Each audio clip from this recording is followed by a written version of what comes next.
Hi guys,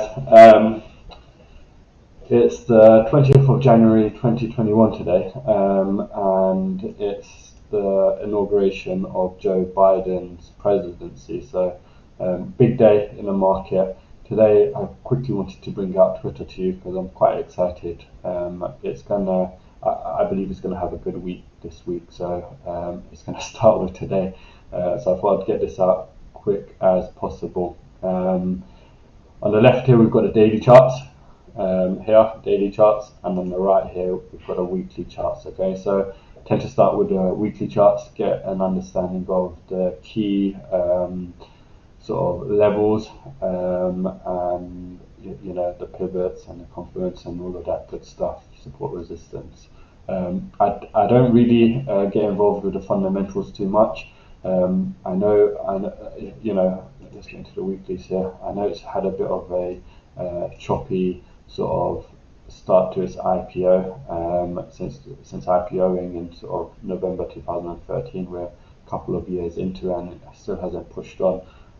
Especially the numbers that we've seen the other sort of social medias been doing, but I genuinely think that it's a turn for Twitter now. It's had its battles with Donald Trump, etc., which hasn't helped. But key dates that you want to be aware of is, I'll just put a horizontal line so that you can get understanding, whatever that is. Here we go, a vertical line, apologies. So you've got sort of 4th of February, somewhere around here, that the sort of quarter 4 earnings release will come out. It might be a catalyst up or down. I don't tend to read into sort of earnings report too much. I just let the charts do the talking. You've got a virtual analyst day, which is happening on the 25th of February. So, somewhere around here. You can see it better on the daily charts, but it's the weekly charts, but you can expect it to be somewhere around here as well. And you've got on the 28th of April, quarter 1 of 2021, so somewhere around here, another earnings report. So just key areas to be aware of, and what you'll be able to see is how they come in as we go on to see the graph. Right. So areas I like to focus on is IPO date, see what it's done during the IPO. So on its start, which is around here, I'll put a little marker here in yellow. I don't like to put an exact number to it. I mean, this number is sort of the $45 range, but I tend to take these sort of bigger respected levels as weekly ones are as an area. So I would put a little bit higher here, a couple of percent, and a couple of percent lower around here. So we know that when it gets to that sort of region, I can take out the yellow just so to get behind this.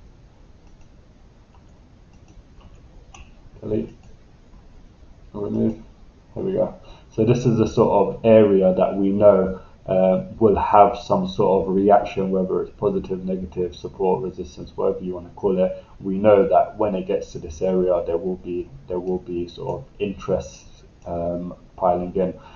Let's have a look at the first. I'm going to split this up into two halves because we can clearly see a uptrend, and you can clearly see a downtrend here as well. And I'll tell you the parts and how I get to the half exactly. So I just come up here, possibly had a lot of sort of retail investors, some sort of FOMO going up here. I generally want to give it a couple of weeks before sort of understanding whether a couple of months before it, once it's got a little pattern going on before buying into IPOs, and this definitely was one that people always felt would be overvalued just because of its sheer retail interest. It IPO'd around 45-ish, and it almost doubled or added a lot to it. So those that bought up around here are obviously definitely going to be trapped, but you have to be a diehard supporter to have or had a lot of FOMO to have bought around this sort of price. Anyway, what's happened as a consequence, it's sort of flushed all the way back down.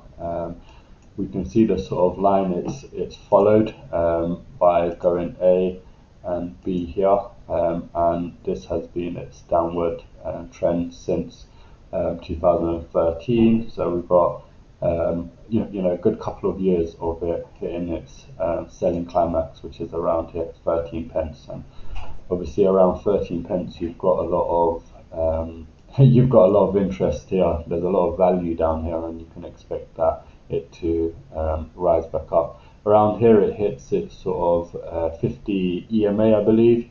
50, not EMA, just a simple moving average around here.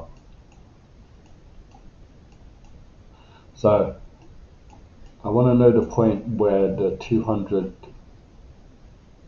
SMA comes into play. So I would say that the change of direction is around here, the 5th of September. So I'll put a vertical line there, and we'll concentrate on the second half of Twitter, as we know that's when we want to invest in, when there is an uptrend going on. Not that we'll disregard everything here, but the main area that we'll be looking at here is A and B. So we're still in the weekly charts here, and we're looking at what's happening up here. Once it's hit that sort of area before, people that had been trapped around here and been seeing a sort of 60, 70, 50 to 60%, I can imagine. I don't know how much exactly, but here we go, 60, 70% of downturn. People that's lost that much money, as soon as it's come back to this area, they're taking their money and they're running. They don't care about Twitter too much. I mean, a lot of retail investors would have seen Twitter sort of IPOing and thinking it's going to hit the moon, but reality of things is that everything has a price, and I think that's what's happened here. It's tested, is then sellers up here, and there was a lot of sellers here, as you can see. A, B, C, there was almost sort of 600 million people selling down here, and it's had its what a good thing is it's been supported by the 200 simple moving average, which shows a bit of institutional interest in Twitter. So let's try it again. Gone up here, and there's obviously a lot more sellers up here, and it's bounced back again. But the interesting part here on the weekly charts is, as it's come back here, it's had its second, it's had a higher low, if you can see here. So there's a higher high and there's a higher low here, and this is where it got interesting. There was a lot of talk in IBD and lots of sort of investment magazines, etc. With a cup and handle forming here. So you've got a sort of cup going on here and a handle going on here, and everyone was sort of on the fence to see if it could break that, and it broke it here in July 2020, and it started to move up a lot more. I think this may have been to do with a lot of people that were sort of stuck at home during coronavirus, all of the sort of news going around. Everyone was on Twitter a lot more, and obviously with more new user activity, a lot more companies will be investing in advertising, which is the way they make their money. So this part here was the most significant part of it, so we'll carry on. I'm going to put my trend line from the low here to the low here. Oops. And I'm going to put another trend line from the high here to the high here. I'll take this one out. So this is the nice channel that we're seeing on the weekly charts, that once it's hit this sort of resistance point, I'll take away the moving averages, which don't make much of a difference right now. So once it's touched it here, it jumps back up, it touches it again here, and this is really where I want to concentrate the efforts on. There's a cross here between the sort of IPO date, that area that we were talking about, and there's a cross here between the sort of ascending resistance, which is just touched now. Yeah, let's get on to the daily charts. We'll be able to see a little bit more detail.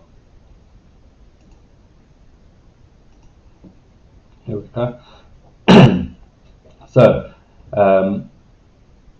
what we can see here was a huge drop in price. I think this was a lot to do with the earnings report. It didn't come out as there was a big surprise, and it didn't come out as well as people had expected. But what we do know is that after this earnings, after it's hit this line, it slowly increased in price over a period of, what was this, 45 days. It went up 40%, and those that read this properly would have benefited a lot.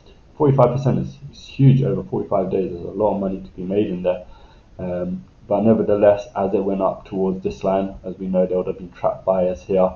What everyone wanted to know, if I put a sort of trend line from there to there, is was this strong enough to break out?